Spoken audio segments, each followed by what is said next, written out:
Al día siguiente del memorable sermón sobre el reino del cielo, Jesús anunció que el próximo día él y los apóstoles partirían para asistir a la Pascua en Jerusalén, visitando numerosas ciudades del sur de Perea por el camino.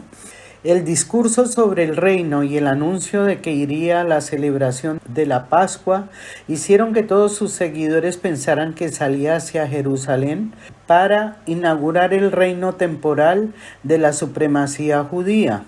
Dijera lo que dijese, Jesús sobre el carácter no material del reino no podía eliminar completamente de la mente de sus oyentes judíos la idea de que el Mesías establecería algún tipo de gobierno nacionalista con sede central en Jerusalén. Lo que Jesús dijo en su sermón del sábado tan solo consiguió confundir la mayoría de sus seguidores. Muy pocos fueron esclarecidos por el discurso del Maestro. Los líderes comprendieron algo de sus enseñanzas sobre el reino interior, el reino del cielo dentro de vosotros, pero también sabían que había hablado de otro reino futuro, y este era el reino que ellos creían que estaba a punto de ir a Jerusalén para establecer. Esta expectativa sufrió una desilusión cuando él fue rechazado por los judíos y más tarde, cuando Jerusalén fue literalmente destruida, aún se aferraron a esta esperanza, creyendo sinceramente que el Maestro pronto retornaría al mundo en gran poder y gloria majestuosa para establecer el reino prometido. Fue este domingo por la tarde cuando Salomé, la madre de Santiago y Juan Zebedeo, vino a donde Jesús con sus dos hijos apóstoles y como si se dirigiera a un potentado oriental, intentó que Jesús le prometiera por adelantado otorgarle lo que ella le pidiese. Pero el maestro no quiso prometer nada. En cambio le preguntó, ¿qué es lo que quieres que haga por ti? Entonces respondió el Salomé, Maestro, ahora que vayas a Jerusalén para establecer el reino, quisiera pedirte por adelantado que me prometas que estos, mis hijos, sean honrados contigo, uno sentado a tu diestra y el otro sentado a tu izquierda en tu reino. Cuando Jesús escuchó el pedido de Salomé, dijo, Mujer, no sabes qué es lo que pides. Luego, fijando la mirada en los ojos de los dos apóstoles buscadores de honor, dijo, Teniendo en cuenta que hace mucho que os conozco y os amo, que aún he vivido en la casa de vuestra madre, que Andrés os ha encargado que estéis conmigo en todo momento, por todo esto habéis permitido que vuestra madre venga a verme en secreto con una petición indecorosa. Pero yo os pregunto, ¿sois capaces de beber la copa de la que estoy a punto de beber? Sin titubeo, Santiago y Juan contestaron, Sí, maestro, sí somos capaces. Dijo Jesús, me apesadumbra ver que no sabéis por qué vamos a Jerusalén. Me duele que no comprendáis la naturaleza de mi reino. Me desilusiona que traigáis a vuestra madre para que me haga esta petición. Pero yo sé que me amáis en vuestro corazón, por eso declaro que en verdad beberéis de mi copa de amargura y compartiréis de mi humillación. Pero que os sentéis a mi derecha y a mi izquierda, no está en mi poder daros. Esos honores están reservados para los que han sido designados por mi Padre. Para entonces, alguien había llevado a Pedro y a los otros apóstoles la noticia de esta conferencia, y estaban ellos muy indignados de que Santiago y Juan buscaran ser preferidos entre los demás, y que fueran en secreto con su madre a hacer esta petición. Cuando empezaron a discutir entre ellos, Jesús los reanimó y dijo, Bien comprendéis cómo los gobernantes de los gentiles dominan a sus súbditos, y cómo los que son grandes ejercen su autoridad. Pero no será así en el reino del cielo. El que quiera ser grande entre vosotros, que sea primero vuestro siervo. El que quiera ser primero en el reino, que sea vuestro ministro. Yo os declaro que el Hijo del Hombre no vino para ser ministrado, sino para ministrar. Y ahora voy a Jerusalén para dar mi vida haciendo la voluntad del Padre y sirviendo a mis hermanos. Cuando los apóstoles escucharon estas palabras, se retiraron por su cuenta para orar. Ese anochecer, en respuesta a los esfuerzos de Pedro, Santiago y Juan, se disculparon en forma adecuada ante los 10 y recuperaron las buenas gracias de sus hermanos. Al pedir sitios a la derecha y a la izquierda de Jesús en Jerusalén, los hijos de Zebedeo no se daban cuenta de que en menos de un mes su maestro estaría clavado en una cruz romana con un ladrón moribundo a un lado y otro transgresor al otro lado. Y la madre de ellos, que estuvo presente en la crucifixión, recordaba muy bien la petición necia que ella había hecho a Jesús en Pella, relativo a los honores que tan tontamente buscara para sus hijos apóstoles.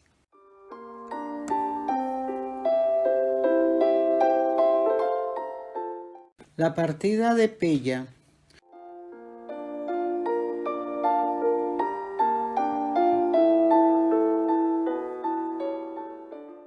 Durante la mañana del lunes 13 de marzo, Jesús y sus 12 apóstoles se despidieron finalmente del campamento de Pella, partiendo hacia el sur en su gira de las ciudades del sur de Perea, donde trabajaban los asociados de Abner. Pasaron más de 2 semanas visitando a los 70 y luego fueron directamente a Jerusalén para la Pascua. Abro paréntesis. Los 70 apóstoles que se nombran en este capítulo también son nombrados en el Evangelio de Lucas, capítulo 10, versículo 1. Aquí se puede encontrar el nombramiento de los 70 apóstoles. Estos 70 apóstoles son diferentes a los 12 de Jesucristo. Es decir, estos eran discípulos de Juan el Bautista. Así es de que no hay que confundir los 70 apóstoles, que después hicieron una suma grande porque se fueron sumando más al Evangelio de Jesús. También vale la pena aclarar que no hay que confundir a Juan el Bautista con Juan Zebedeo. Recuerden que Juan el Bautista fue decapitado por Herodes por solicitud de Salomé, mientras que Juan Zebedeo es el que acompañó a Jesús hasta el último momento de su crucifixión. Y a Juan Zebedeo fue que Jesús le encargó el cuidado de sus familiares en la tierra, porque Jesús vio que él era más joven de sus apóstoles, por eso le dio esta misión. Así es de que cuando oigamos el Evangelio de Juan, vamos a entender que se trata de Juan Zebedeo. Juan el Bautista murió, así es de que lo podemos distinguir perfectamente por este hecho. Cierro paréntesis.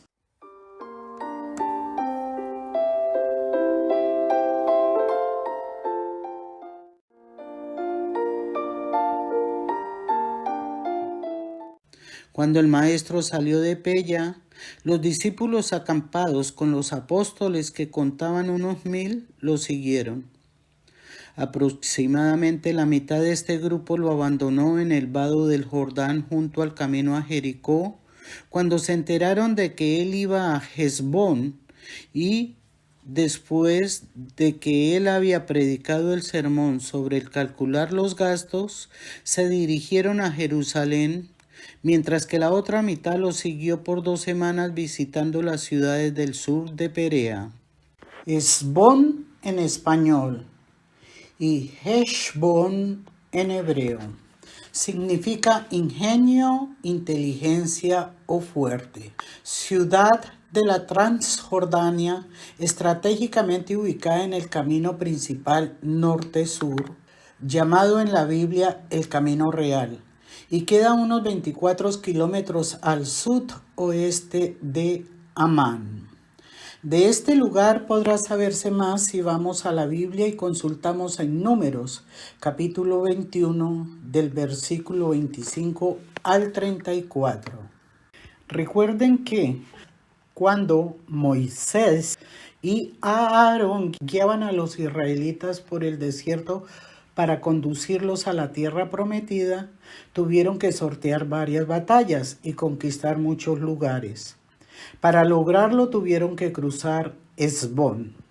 Esta historia, que es una epopeya de la literatura narrativa en versículos, la podrán encontrar también en Éxodo, que es donde se relata la liberación de los israelitas de la tiranía del faraón de Egipto y se lee como Moisés y Aarón los conducen a través del desierto a la tierra donde fluye leche y miel.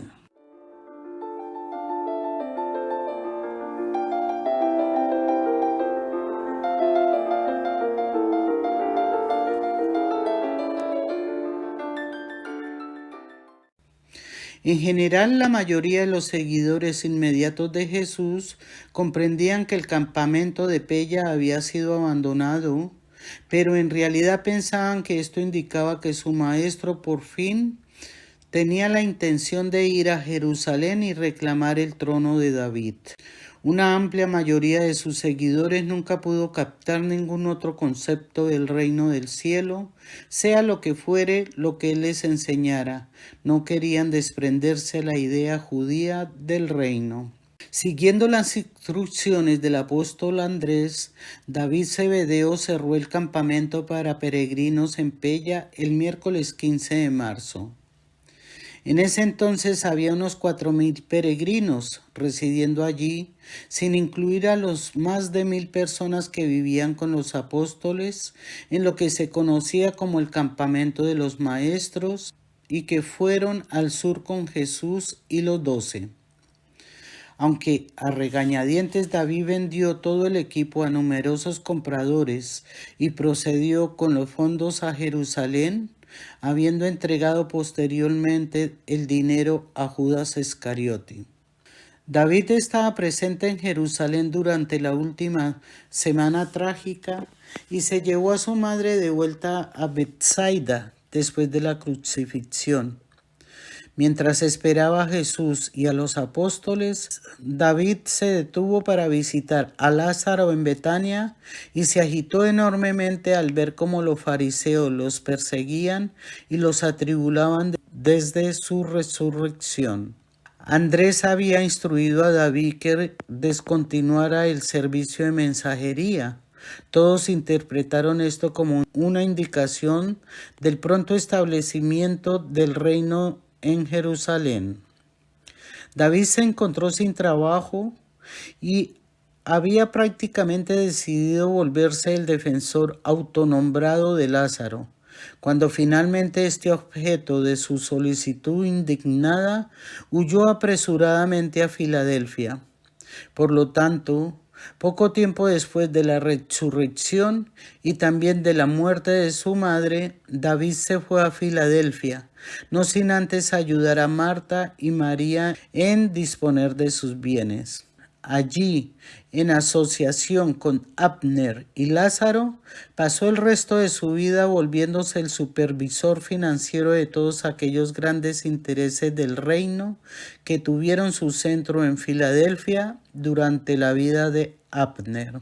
Filadelfia, la que nombra este texto y a la que David, Abner y Lázaro fueron a vivir y en donde pasaron el resto de sus vidas, era y es llamada ahora Amán, con doble M, ya que es la capital de Jordania.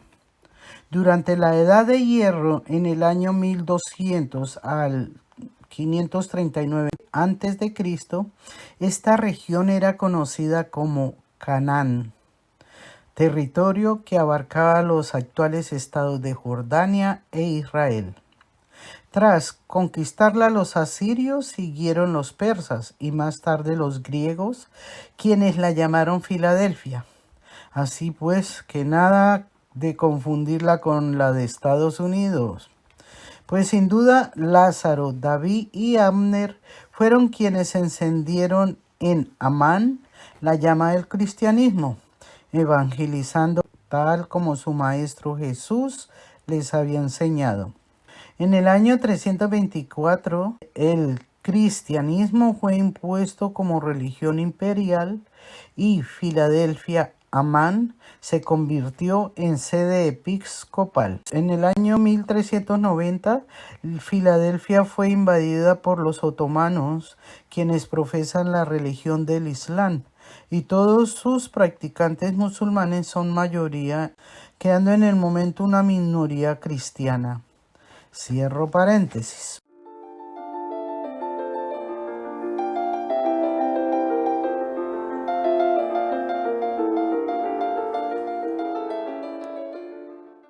Dentro de un corto periodo después de la destrucción de Jerusalén, Antioquía se tornó el centro del cristianismo paulino, mientras que Filadelfia siguió siendo el centro del reino del cielo adveriano. De Antioquía, la versión paulina de las enseñanzas de Jesús y sobre Jesús se difundió a todo el mundo occidental.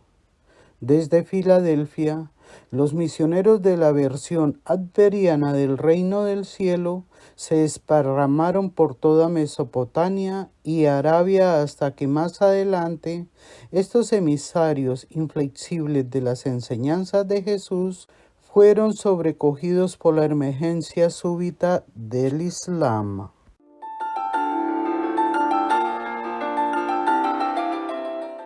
Sobre cómo calcular el gasto.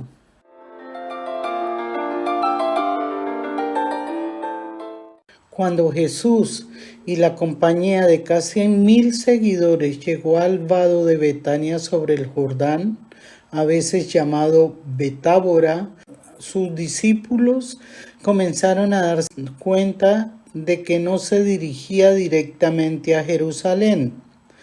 Mientras titubeaban y discutían entre ellos, Jesús se trepó a una enorme piedra y pronunció este discurso que es conocido como el calcular el gasto. El maestro dijo: vosotros, los que queréis seguirme de ahora en adelante, debéis estar dispuestos a pagar el precio de la dedicación total a hacer la voluntad de mi Padre. Si queréis ser mis discípulos, debéis estar dispuestos a abandonar padre, madre, esposa, hijos, hermanos y hermanas. Si cualquiera entre vosotros quiere ahora ser mi discípulo, debéis estar dispuestos a abandonar aún vuestra vida, así como el Hijo del Hombre está a punto de ofrecer su vida para completar la misión de hacer la voluntad del Padre en la tierra y en la carne. Si no estás dispuestos a pagar el precio entero, no puedes ser mi discípulo. Antes de que sigamos, cada uno de vosotros deberá sentarse y calcular el gasto de ser mi discípulo. ¿Quién entre vosotros construiría una torre de vigilancia sobre sus predios sin sentarse primero a sumar el costo y ver si tiene suficiente dinero para completar la obra? Si no calculas así el gasto, después de haber echado los cimientos, es posible que descubras que eres incapaz de terminar lo que has comenzado. Y por lo tanto, todos tus vecinos se mofarán de ti diciendo: he aquí que este hombre empezó a construir, pero no puede terminar su obra.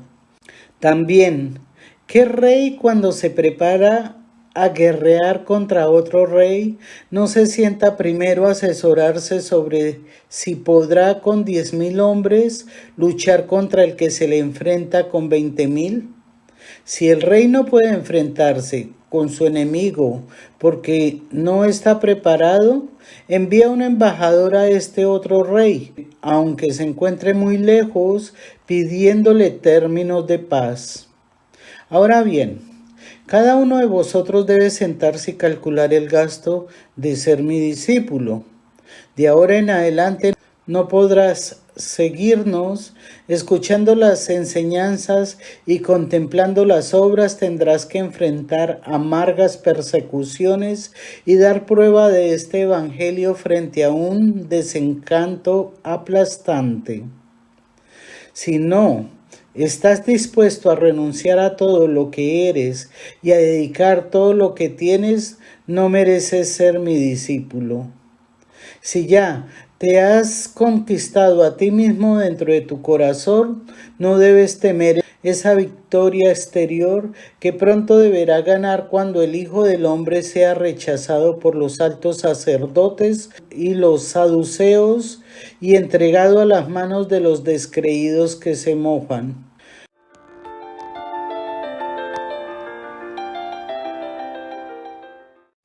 Abro paréntesis.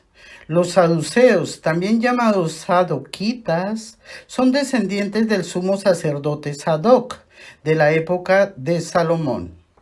Cuando David ya estaba postrado en cama, su hijo Absalón se quiso coronar como rey por ser el primogénito. Pero David ya le había prometido a Betsabé que Salomón sería su sucesor. Entonces, al darse cuenta David de lo que quería hacer Absalón, encomendó al sacerdote Sadoc, nieto de Aarón, para que fuera con otros sacerdotes en busca de Salomón, para que lo ungieran a él como rey. Este relato aparece en Primera de Reyes, capítulo 1, versículos 28 al 53. Cierro paréntesis.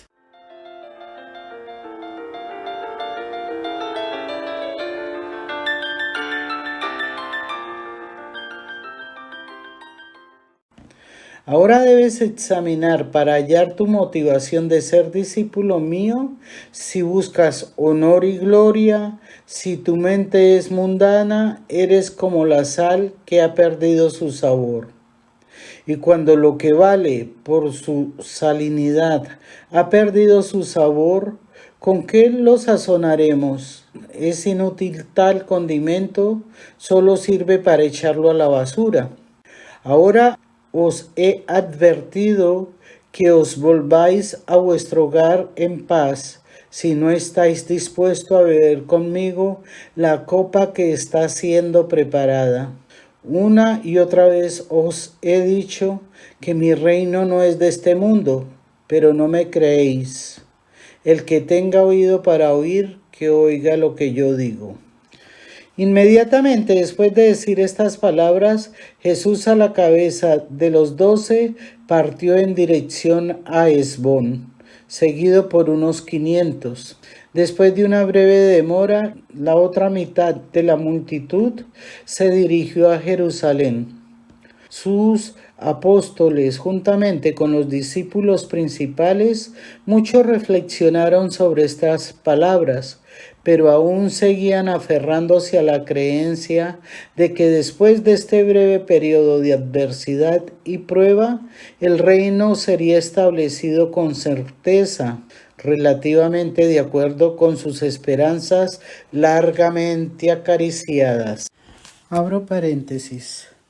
Recuerden que la comunicación entre los apóstoles era a través de cartas donde se contaban las vivencias, enseñanzas y experiencias vividas con Jesús, más los momentos de sus seguidores ocurridos mientras sus apóstoles no estaban con él.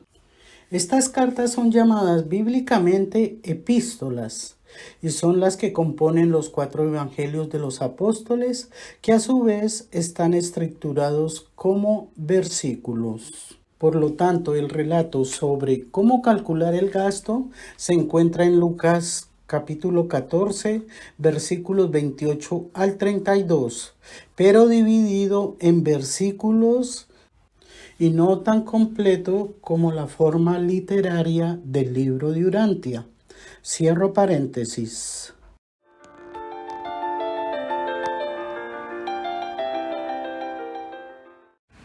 La gira en Perea.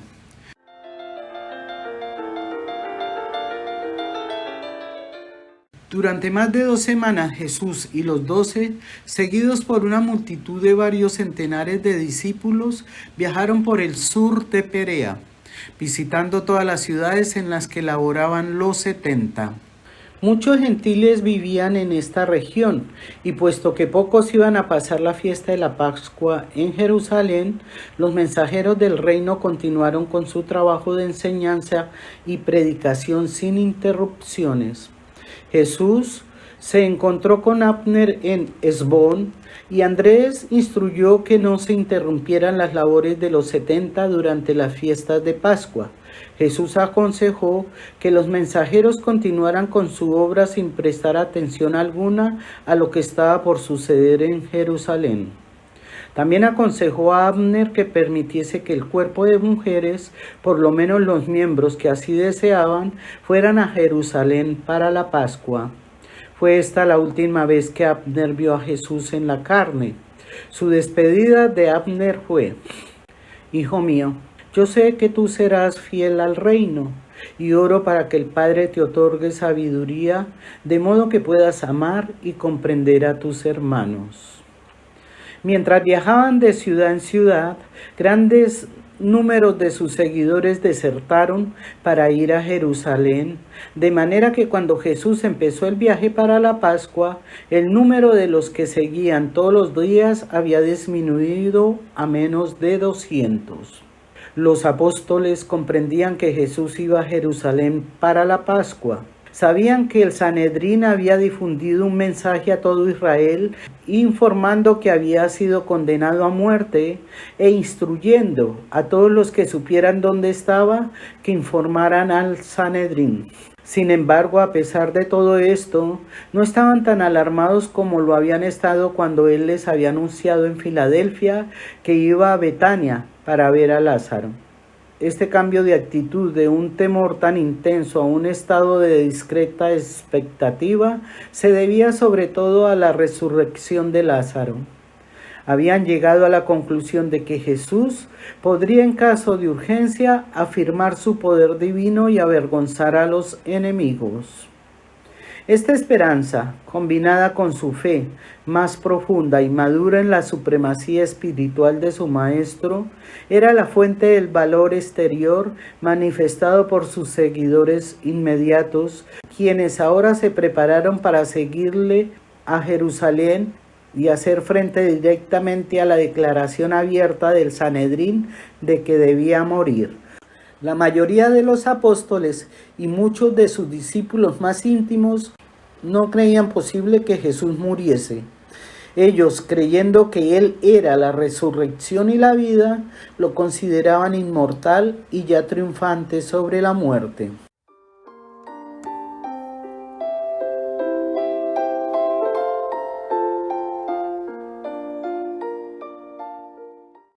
La enseñanza en Livias.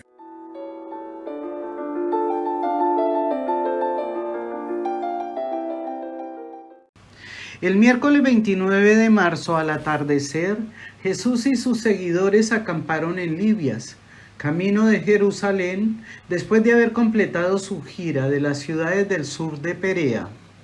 Fue durante esta noche en Livias cuando Simón el Celote y Simón, habiendo conspirado para recibir en este sitio más de 100 espadas, las cuales fueron distribuidas a todos los que quisieron aceptarlas y ceñirlas ocultas bajo sus mantos.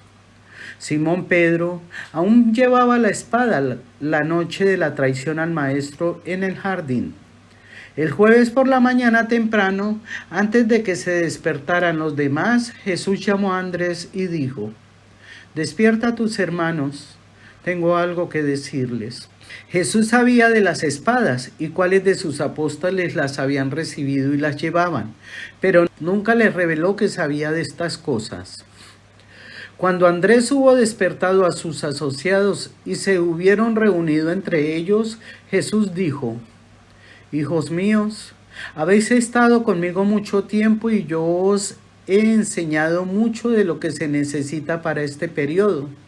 Pero ahora deseo advertiros que no pongáis vuestra confianza en la incertidumbre de la carne ni en la fragilidad de la defensa humana contra las pruebas que nos esperan. Os he llamado aparte aquí para poder deciros nuevamente y claramente que vamos a Jerusalén, donde vosotros sabéis que el Hijo del Hombre ya ha sido condenado a muerte. Nuevamente os digo que el Hijo del Hombre será entregado a las manos de los altos sacerdotes y de los líderes religiosos, que ellos lo condenarán y luego lo entregarán a las manos de los gentiles. Así pues, se mofarán del Hijo del Hombre, aún lo escupirán y lo flagelarán y lo entregarán a la muerte.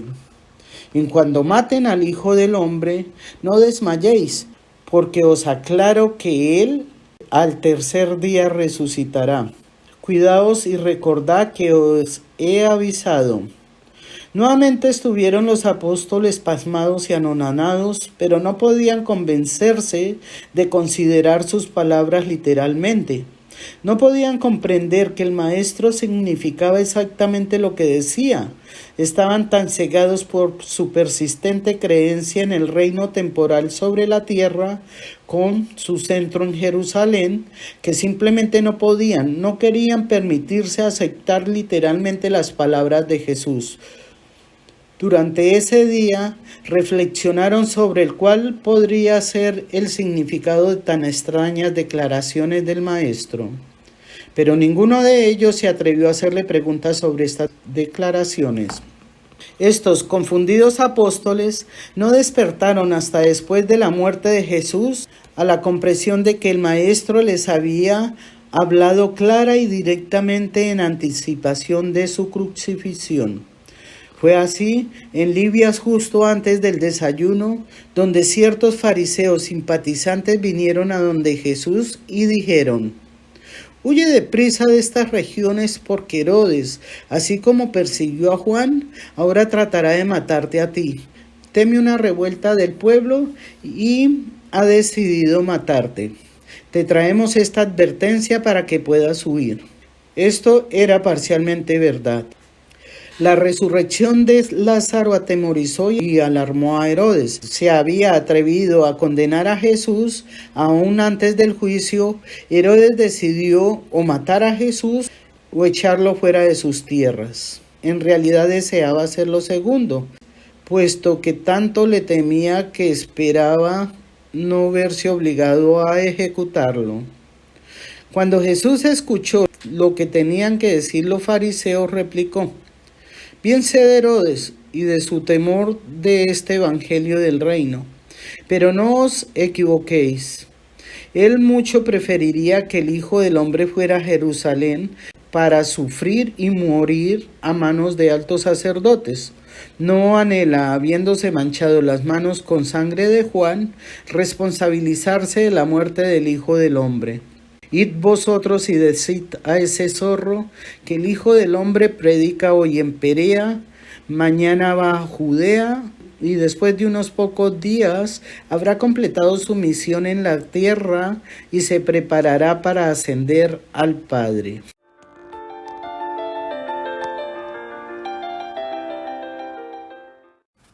Judea, país de los filisteos. Desde el año 64 a.C., esta región formaba parte del Imperio Romano. Este cambió el nombre de Judea a Palestina o provincia siria Palestina en el año 135, tras aplastar la rebelión de Bar Kokhba. Según algunos historiadores, fue un intento de borrar la memoria judía de la región, pero se ha cuestionado esta interpretación. No obstante, en esta Judea es en la que en la actualidad habitan palestinos e israelitas, descendientes de los mismos israelíes que atravesaron por el desierto para llegar a la tierra prometida en la que fluye leche y miel. En cuanto a Perea, el país más allá, era una parte del reino de Herodes el Grande, situada al este del río Jordán, en la actual Jordania. territorio descrito así por Josefo, que se extiende en la longitud desde Machaerus hasta Pella, en ancho desde Filadelfia hasta el Jordán.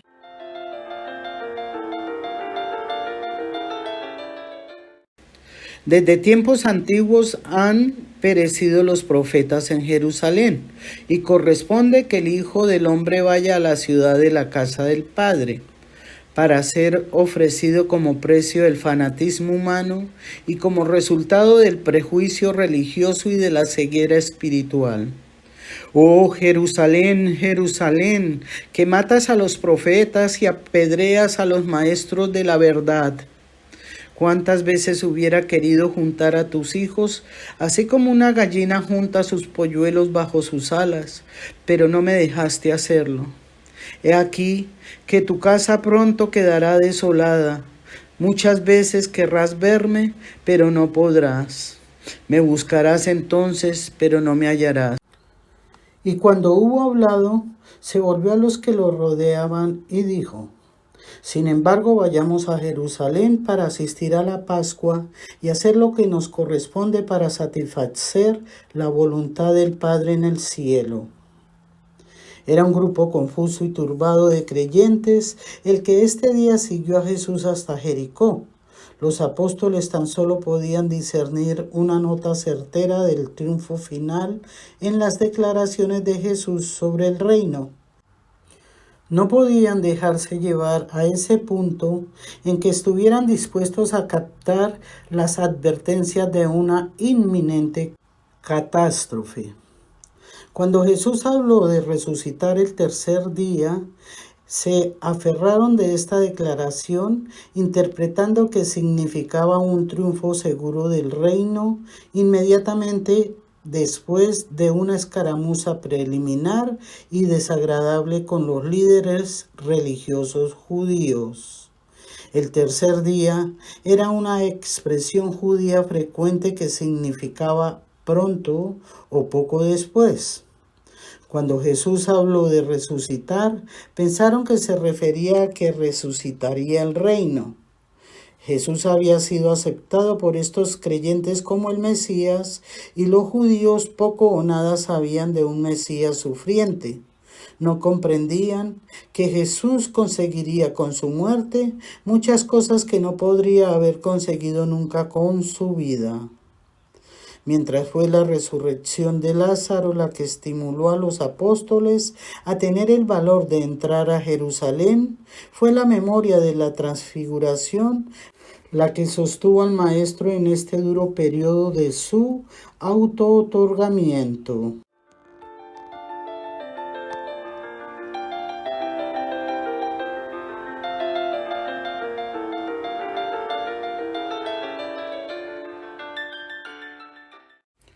Oh Jerusalén, Jerusalén, que matas a los profetas y apedreas a los maestros de la verdad. He aquí que tu casa pronto quedará desolada. Palabras de Jesús cuando supo que los sacerdotes del Sanedrín lo querían matar. 70 años después de la crucifixión de Jesús se cumplió esta profecía. En el año 70, las legiones romanas mandadas por Tito destruyen Jerusalén y su templo. Es el fin de la nación judía y comienzo de la diáspora de los hebreos. Este pronóstico se lee en Mateo 24:3. Estando Jesús sentado en el monte de los olivos, se acercaron a él los discípulos en privado y le preguntaron: Dinos, ¿cuándo sucederá esto? Pero él les dijo: ¿Ven todo esto? En verdad les digo que no quedará aquí piedra sobre piedra que no sea derribada. Y ocurrió exactamente el vaticinio de Jesús, ya que un general de las tropas de Pompeyo lanzó una antorcha a la entrada de la puerta de Jerusalén y produjo un incendio que redujo toda la ciudad a cenizas.